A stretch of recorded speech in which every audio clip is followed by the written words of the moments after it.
Hello আমার K drama ফ্যান্সরা, welcome back to my channel. তো তোমরা সবাই কেমন আছো? আমি ভাবছিলাম অনেক দিন ধরে তোমরা খুব হাসি খুশি আছো, তো একটু তোমাদের কাটানো যাক। তো একটা রিভিউ প্লাস এক্সপ্লেনেশন দিতে আমি চলে এসেছি, যেখানে আমি বলতে চাই যে এই ড্রামাটা অসাধারণ। ফ্যান্টাসি, রোম্যান্স, মেলোড্রামা সব আছে, অ্যান্ড অবভিয়াসলি তোমাদের এটা কাঁদিয়ে দেবে। তো চলো শুরু করা যাক। ফার্স্ট আমি ক্যারেক্টার্সগুলো বলছি। এখানে ঐতিহাসিক অ্যান্ড বর্তমান নিয়ে আছে পুরো ব্যাপারটা। তো ফার্স্ট যে মেন লিড, গবলিন গবলিন, যার নাম হচ্ছে কিমশিন। তো সে কি করে, সে যে ঐতিহাসিক যুগ থেকে 900 বছর পর্যন্ত সে এখনও কিন্তু আছে, মানে মরেও নি আবার বেঁচেও নেই, সে আছে। সে সেনাপতি ছিল এবং তাকে মেরে দেওয়া হয়েছিল, এবং ভর ঠাকুরের অভিশাপে সে ওই রকমভাবেই তার জীবনযাপন কাটিয়ে যাচ্ছে। অ্যান্ড যিনি অ্যাক্ট্রেস, সে হলো জি ইয়ন তাক, যে কিনা একটা হাই স্কুলের স্টুডেন্ট, এবং তার একটা খুব বাজে পাস্ট আছে। তার মা মারা যাবে, সে আন্টির কাছে বড় হবে, সেই আন্টি ওর ওপর অত্যাচার করবে, এরকম ব্যাপার আছে। এবং অবশ্যই একটা ভালো বৈশিষ্ট্য যে জি ইয়ন তাক ভূতদের দেখতে পায় এবং কথা বলতে পারে। সেটা অবশ্য তার ঘাড়ে থাকা একটা চিহ্নর জন্য। এরপর যারা second lead, green hopper, green না সরি গ্রিম হপার। তো গ্রিম হপার হলো একজন মানে মরে যাওয়ার পরে গ্রিম হপার যারাই হয়, যারা খুব পাপ করেছে জীবনে। তো এদের হচ্ছে কোনো রকম নিজেদের মেমোরি এদের কাছে থাকে না। তো এ নিজের ব্যাপারে কিছু জানে না, জানতে কখনো ইচ্ছুক হয়নি, কিন্তু পরে সে সমস্ত ধীরে ধীরে জানতে পারবে। এবং এরা কী করে, এরা হচ্ছে মারা যাওয়ার পরে যে আত্মাগুলো থাকে সেই আত্মাগুলোকে আগে পাঠায় এবং তাদের স্মৃতিগুলো ভুলিয়ে আগে পাঠায়। এরপর হচ্ছে সানি, যে কিনা একটা চিকেন শপ চালায়, ওখানকার ওনার। এবং এই হচ্ছে মানে এই চারটে ক্যারেক্টারই না একে অপরের সাথে পাস্টে খুব রিলেটেড, কানেকশন আছে এদের। তো চলো এবার বাকি গল্পটা বলি। এটা হলো 900 বছর পুরানো গল্প, মানে 900 বছর আগে কিমশিনকে মেরে দিয়েছিল। এবং কিমশিন আগেই বললাম ঠাকুরের অভিশাপে ও এত দিন ধরে আছে, ঘুরে বেড়াচ্ছে, যে এখনও মানে ঠিক মরছেও না আবার বেঁচেও নেই, এইরকম পরিস্থিতিতে আছে। তো অবশ্যই সে এরকম সারা পুরো তার জীবন কাটাবে না।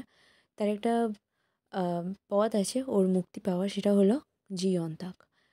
ও মেয়েটা জন্মেইছে গবলিনের বউ হওয়ার জন্য, এবং একমাত্র গবলিনের বউই পারে গবলিনকে শান্তি দিতে।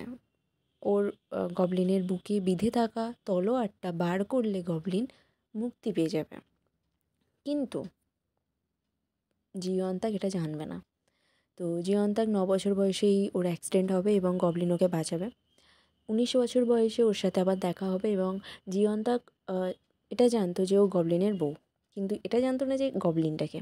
তো যখন ও গবলিনের সাথে দেখা করবে, 2-3 বার দেখা হওয়ার পরেও বুঝতে পারবে যে হ্যাঁ এই গবলিন।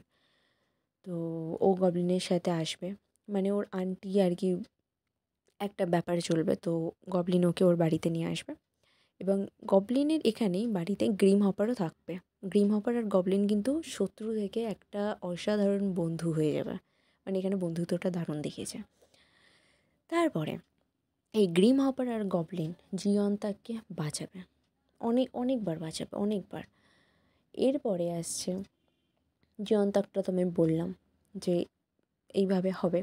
তো ধীরে ধীরে জিয়ন্তাক গবলিনকে ভালোবেসে ফেলবে, এবং গবলিন বুঝতে পারবে না যে আসলে এই গবলিনের ব্রাইট কিনা। তো গবলিন একটু চলে যাও, এই যাও সেই যাও করবে। তো তারপর জিয়ন্তাক জানাবে যে হ্যাঁ তোমার বুকে থাকা ওই তলোয়ারটা আমি দেখতে পাচ্ছি। তো গবলিন বিশ্বাস করবে এবং গবলিন ওকে নিয়ে যাবে তলোয়ারটা বার করার জন্য। তো জিয়ন্তাক তখন তলোয়ারটা ধরতে যাবে, কিন্তু ধরতে পারবে না। তো গবলিনের মনে একটা সন্দেহ হবে যে এটা কি মিথ্যে কথা বলছে, না আসলেই কি এ আমার ব্রাইট। তো এরকম ব্যাপার চলবে। তো গবলিন ওকে জানাবে যে তুমি যদি তলোয়ারটা বার করো আমি খুব সুন্দর হয়ে যাব। তারপরে গ্রিম হপারের থেকে ইয়ন্তাক জানতে পারবে যে একেবারেই সেরকম কিছু হবে না। ও যদি এই তলোয়ারটা বার করে তাহলে গবলিন এই পৃথিবী থেকে ধ্বংস হয়ে যাবে। মানে পৃথিবী থেকেও ধুলো হয়ে পৃথিবীতেই ঘুরে বেড়াবে, না হলে অন্য কোনো গ্রহে ঘুরে বেড়াবে। তো এটা জানার পরেই ইয়ন্তাক ওখান থেকে চলে আসবে এবং ও খুব দূরে আর কি চলে যাবে, কাউকে কিছু না বলে। তো গবলিন তখন বুঝতে পারবে যে ইয়ন্তাক ওর লাইফে ঠিক কতটা এফেক্ট ফেলেছে এবং কতটাও ভালোবাসে। তারপরে ইয়ন্তাকে ফিরিয়ে আনবে এবং ওরা আবার একসাথে থাকা শুরু করবে এবং গবলিন জানাবে যে তোমাকে তলোয়ার বার করতে হবে না, আমরা এইভাবেই একসাথে জীবন কাটাবো। এটা হয়ে গেল এটা। এরপর হচ্ছে গ্রিম হপার। গ্রিম হপার যখন সানিকে দেখবে তখন ওর চোখে সঙ্গে সঙ্গে ওরা অজান্তেই জল চলে আসবে। তো গ্রিম হপার বুঝতে পারবে না এটা কেন, তখন ওর নিজের অতীত সম্পর্কে জানার খুব উৎসাহ হবে। তো তারপরে ও জানতে পারবে যে গবলিনের বোন আসলে সানি, এবং সানি সেই যে কিনা রানী ছিল, যেখানে যে রাজত্বে তোমার গবলিন সেনাপতি ছিল। আর সব শেষে জানা যাবে যে রাজা ছিল গ্রিম হপার। রাজা, যে রাজা গবলিনকে মেরে দিয়েছিল একজনের কথা শুনে, মানে আমার ঠিক নামটা মনে নেই, আই থিঙ্ক পার্ক চু ইয়ন বা এরম কিছুর নাম ছিল। সেই বুড়োটার কথা শুনে রাজা নিজের বুদ্ধি না খাটিয়ে সেনাপতিকে মেরে দিয়েছিল এবং ওর ভালোবাসার রানীকেও মেরে দিয়েছিল। তো আবার পরের জন্মে ওর রানীর সাথে মানে সানির সাথে দেখা হবে এবং গবলিনও জানতে পারবে যে সানি ওর বোন। তো এরম একটা ব্যাপার চলবে। সানিকেও জানাবে যে তুমি আমার আগের জন্মে বোন ছিলে, এরকম সব চলবে। তো সানি ধীরে ধীরে গ্রিম হপারকে ভালোবেসে ফেলবে এবং গ্রিম হপার অবশ্যই ভাই ও তো মরে গেছে, ওর সাথে নিশ্চয়ই একটা মানুষের বন্ডিং হতে পারে না। তো ধীরে ধীরে গ্রিম হপার ওর সানির একটা স্মৃতিশক্তি ফেরাবে, মানে ওর সমস্ত যা যা অতীতে হয়েছিল সমস্তটা ফেরাবে এবং গ্রিম হপার তখন জানতে পারবে যে ওই রাজা ছিল আগের জন্মে, যে এত খুন করেছে, এত বাজেভাবে সবাইকে মেরেছে। তো এটা। এরপরে হচ্ছে পার্ক চুয়ন, যে কিনা ওই রাজাকে নিয়ন্ত্রণ করতো, সে ফিরে আসবে হঠাৎ করে। তো সে সানিকে আর ইয়ন্তাককে মারার প্ল্যান করবে। তো পার্ক চুয়নকে মারার জন্য একমাত্র গবলিন, যে সে নর্মাল তলোয়ার দিয়ে মারতে পারবে না, ওর বুকে থাকা সেই তলোয়ারটা দিয়েই মারবে, মানে মরবে তবেই পার্ক চুয়ন। তো গবলিন একটা প্ল্যান করবে এবং তারপরে পার্ক চুয়ানকে মারবে, কিন্তু ব্যাপারটা হচ্ছে এখানে মারার সময় গবলিনের বুকে থাকা ওই তলোয়ারটা জিয়ন্তাকে হাত দিয়ে মানে জোর করে গবলিন বের করবে এবং বের করে পার্ক চুয়ানকে মেরে ফেলবে। কিন্তু তলোয়ারটা বার করার জন্য গবলিন ধুলো হয়ে যাবে, ধীরে ধীরে হারিয়ে যাবে। তো এটা খুব হার্ট ব্রেকিং সিন ছিল, আমার মনে হয় এই সিনে সবাই কেঁদেছে। তারপরে ভগবান আর কি, মানে এখানে ভিলেন হচ্ছে একমাত্র ভগবান। তো ভগবান কী করবে, সবার স্মৃতি মিটিয়ে দেবে, কিন্তু একমাত্র জিয়ন্তাকে স্মৃতিই মিটিয়ে যাবে। গ্রিম রিপার মনে রাখবে আর সানিও মনে থাকবে, সানিরও। তো আর ওপরে গিয়ে গবলিন হচ্ছে গবলিনকেও ভুলিয়ে দেওয়ার চেষ্টা করবে, কিন্তু গবলিন বলবে না আমি ভুলবো না। তো গবলিন সেখানে 9 বছর ধরে সেই বরফের মধ্যে হাঁটবে। ন 9 বছর পর মানে 29 বছর বয়সে গবলিন আবার পৃথিবীতে ফিরে আসবে, মানে ওই দিন ওর বার্থডে থাকবে জিয়ন্তাকের। তো ও মোমবাতিতে ফু দেবে আর গবলিন চলে আসবে। তো এই সিনটা ভাই দারুণ ছিল। তো গবলিন এসে ওকে জড়িয়ে ধরবে এবং স্বভাবতই ভাই ইয়ন্তাকের কিছু মনে নেই। তো ও বলবে যে আপনি কে, আপনি কেন আমায় জড়িয়ে ধরছেন, আপনার সাথে কী কানেকশন। ভুলে গেলেও ইয়ন্তাক কিন্তু এই 9 বছর প্রতিটা রাত কেঁদে কষ্টে মানে কাটিয়েছে।